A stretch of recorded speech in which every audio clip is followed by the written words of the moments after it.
Yes, hello. My name is Leopold Peer. I'm head of sensing at Renesas.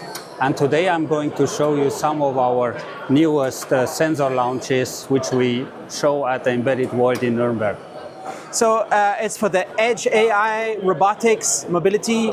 It's like interesting new fields people are working in. So, of course, we talk about innovation. We're focusing on upcoming industries, and edge AI, robotics are definitely technologies that are very interesting for us as a sensor manufacturer. And you see what you currently have in your image. You see a robotic hand, which is equipped with 4 sensors. So the 4 sensors, which you see on the display, measure the force of the grip. That means you can perfectly dose the force, and you can grip very sensitively. So these are 5 sensors inside one hand. And it's just a tip? Only the tip of the finger? It's not the tip, it's the whole finger force.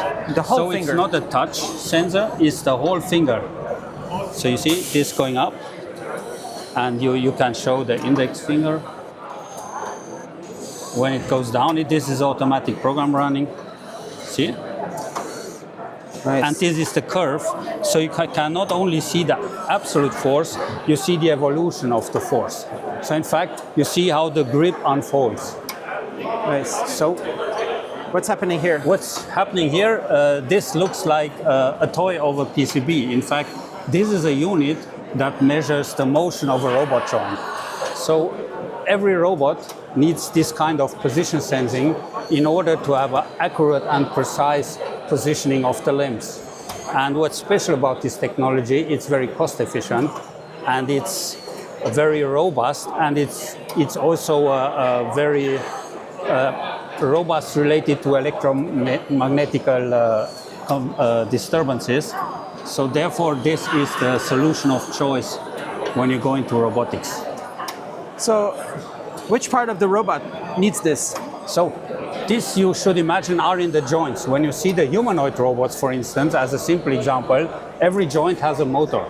So in order to move, and the humanoid robot has up to 30x joints. So each of these joints has a solution like that, because you have on the inside a motor that drives the motion, then you have a transmission with gears, and you have an output. So you see 2 types of speeds when this rotates: the output speed and the input motor speed.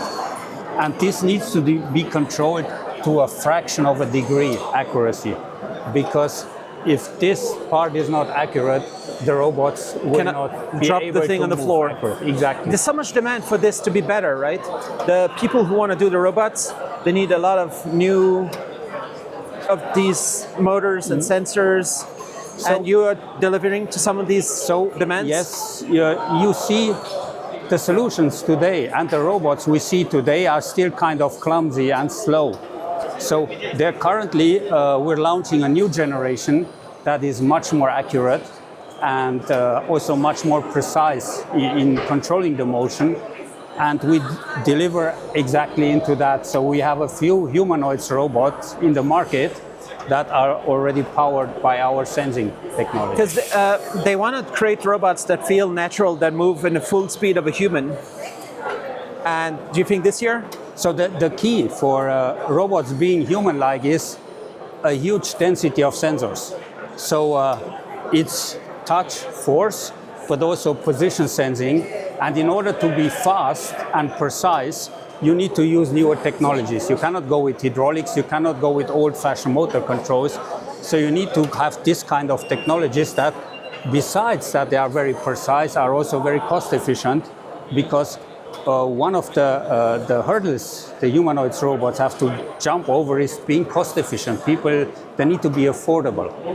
And this kind of technology bring all this together: accuracy, precision, robustness, plus cost efficiency. And to create great actuators, you need great sensors at every point of the actuator, because they run on sensors. Absolutely. Even though it's actually a motor. Yes, so in addition to having good sensors and good motors, you need to integrate the motor and the sensor, because you have size limitations.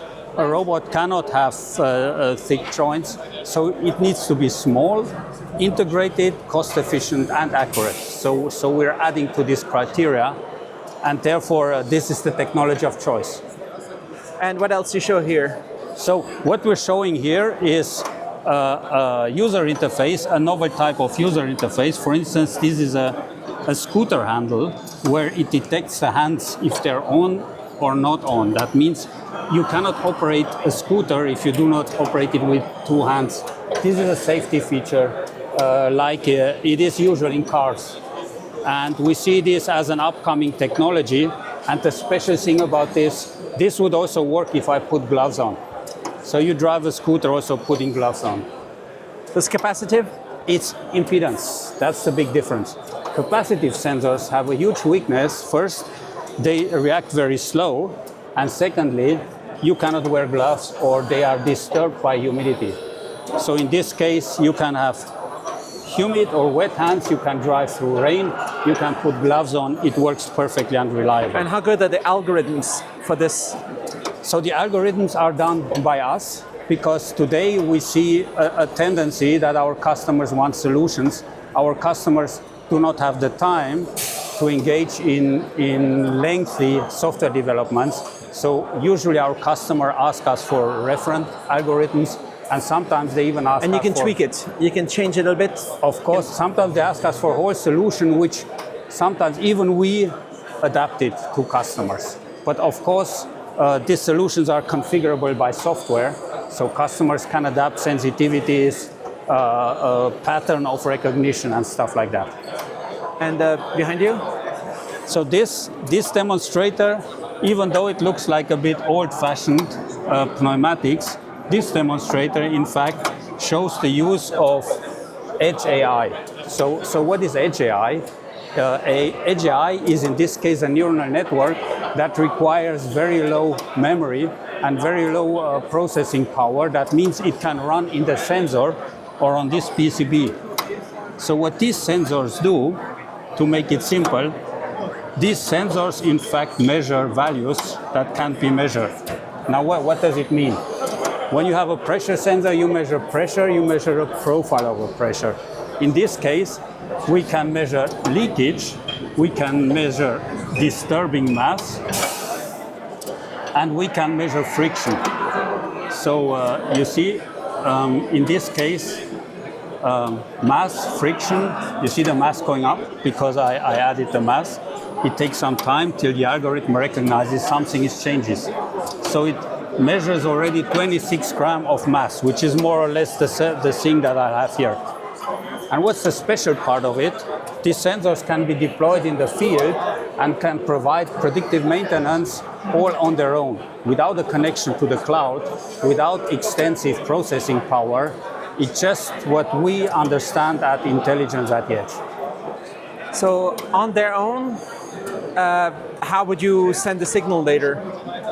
So you need to tell that the maintenance need to come? Yes. So in the end, these sensors are all connected. So in Industry 4.0, everything is connected. So these sensors have an upward connection, but they are not relying on processing in the cloud. That means they will just signal there is a problem, and the problem is this. And what's the chipset that can do this? So the chipset, it's a classical 32-bit microcontroller with a low memory demand, so it's very simple. So this is why it needs to be compatible to the edge.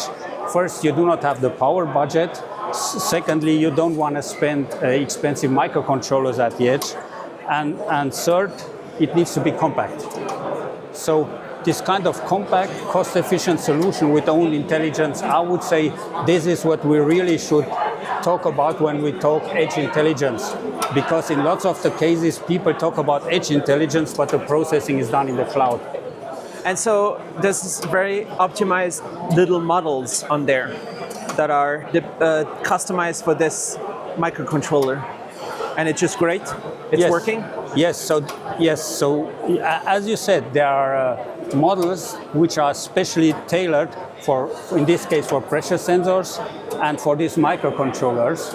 And but the application can be configured. So this application can be trained for various constellations or for various setups. So there is a very short setup time at customers, and then the sensors can be deployed in the field and working independently. They don't need an uplink or software connection while they're working.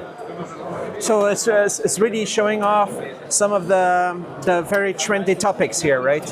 At this booth. You're talking about edge AI, robotics. Absolutely. So today we see a huge dynamics in the markets. Markets are shifting from traditional ways of doing things, from traditional ways of sensing towards new application, robotics, Industry 4.0, and markets and to robot joints. So in order to stay successful in the market, we don't need to follow, we even need to shape these markets.